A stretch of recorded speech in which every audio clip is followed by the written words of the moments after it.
La chronique ciné avec JPL.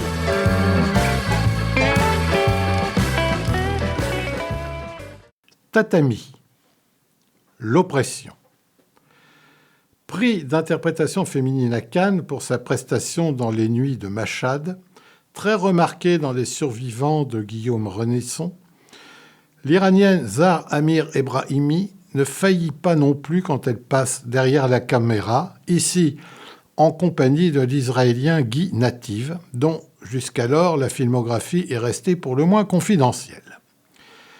La judokate iranienne Leïla et son entraîneuse Mariam se rendent au championnat du monde de judo avec l'intention de ramener sa première médaille d'or à l'Iran. Mais au cours de la compétition, elles reçoivent un ultimatum de la République islamique ordonnant à Leïla de simuler une blessure et d'abandonner pour éviter une possible confrontation avec l'athlète israélienne.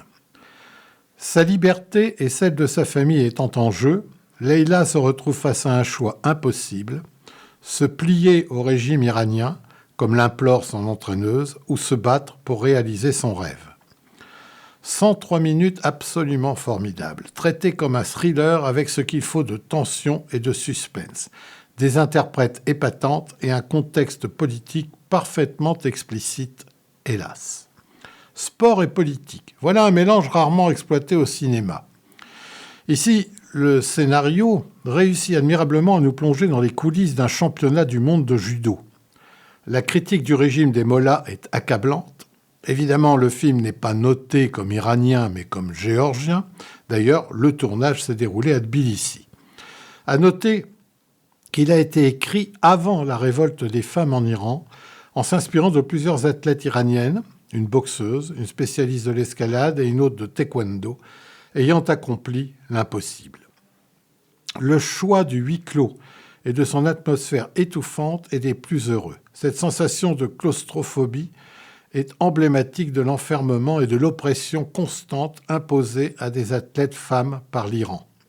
Le noir et blanc et le format carré, qui favorise les très gros plans, font partager la dite sensation aux spectateurs.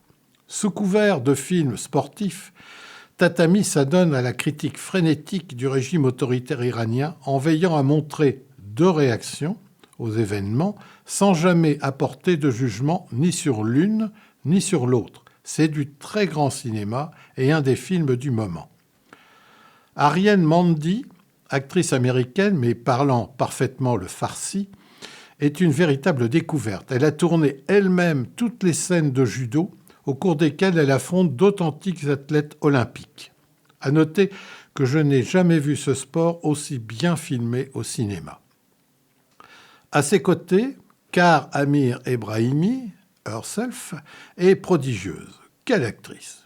Citons encore Ash Goldet et Jaime Ray Newman, tout aussi impeccables. Réaliste d'une cruelle vérité, ce thriller sportif est suffocant. Un modèle du genre, il fait froid dans le dos et nous terrasse par hippon, incontournable. Tous au dojo.